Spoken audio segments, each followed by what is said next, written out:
कुछ दिन गुजर चुके थे। ईमा खुद को बहुत थका थका महसूस कर रही थी, लेकिन उसने दिल में फैसला कर लिया था कि अब वो उफोन से सच पूछ कर ही रहेगी। रात के 2 बज चुके थे। वो कमरे में खामोशी से बैठी उफोन का इंतजार कर रही थी। जब वो आखिरकार घर लौटा तो ईमा ने हिम्मत करके पूछ लिया, उफोन, अगर आप इस शादी से खुश नहीं थे तो आपने मुझसे निकाह क्यों किया? जब से हमारी शादी हुई है आपने मुझसे कभी बात तक नहीं की। फोन ने थके हुए लहजे में कहा, हाँ, मैंने तुमसे निकाह किया, मगर सिर्फ मजबूरी के तहत। मेरी अम्मू बीमार थी और उन्होंने मुझे धमकी दी कि अगर मैं अपनी मर्जी की लड़की से निकाह करूंगा तो वो अपनी जान ले लेंगी।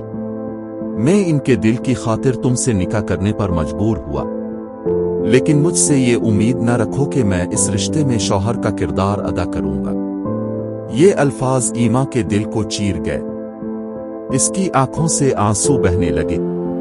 वो चुपचाप कमरे में जा बैठी, आसमान की तरफ देखते हुए जैसे अल्लाह से शिकायत कर रही हो, अल्लाह, और कितनी आजमाइशें बाकी हैं। क्या इन सब को सहने की हिम्मत मुझ में है?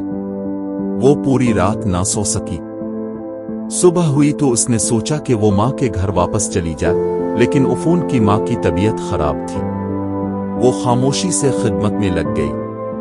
अगले दिन उफोन की फूफो अपने बेटे और बहू के साथ ताका उफोन की माँ की तबीयत मालूम करे।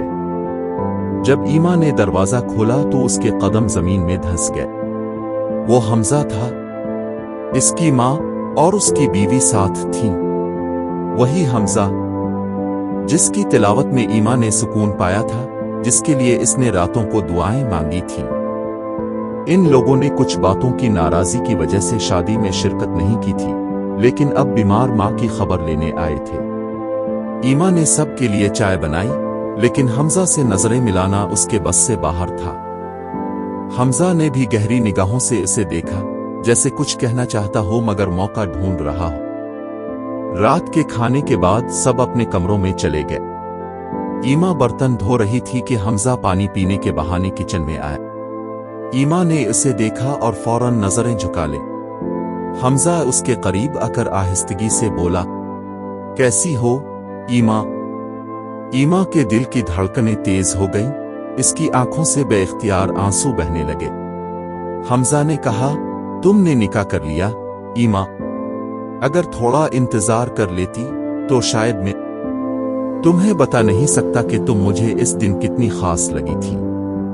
मैंने इमाम साहब से तुम्हारी बाबत पूछा, लेकिन उन्होंने कोई पता ना दिया। मैंने उन्हें कहा कि अगर कोई लड़की मेरा पता पूछने आए तो उसे दे देना। मुझे यकीन नहीं था, लेकिन दिल कहता था कि शायद तुम भी मुझे चाहती हो। ईमा ने जवाब दिया, अब बताने का क्या फायदा? मेरा निकाह हो चुका है, और अगर आपको मुझसे मोहब्बत थी तो अपने किसी और से शादी क्यों की? हमजा ने जवाब दिया, मैं तुम्हें सब सच्चाई बताऊंगा, तफसील से। इतने में हमजा की बीवी किचन में आ गई और हमजा खामोशी से चला गया। अब सवाल यह है, अगर हमजा ईमा से मोहब्बत करता था तो उसने किसी और से निकाह क्यों किया? क्या उसके पीछे भी कोई मजबूरी थी?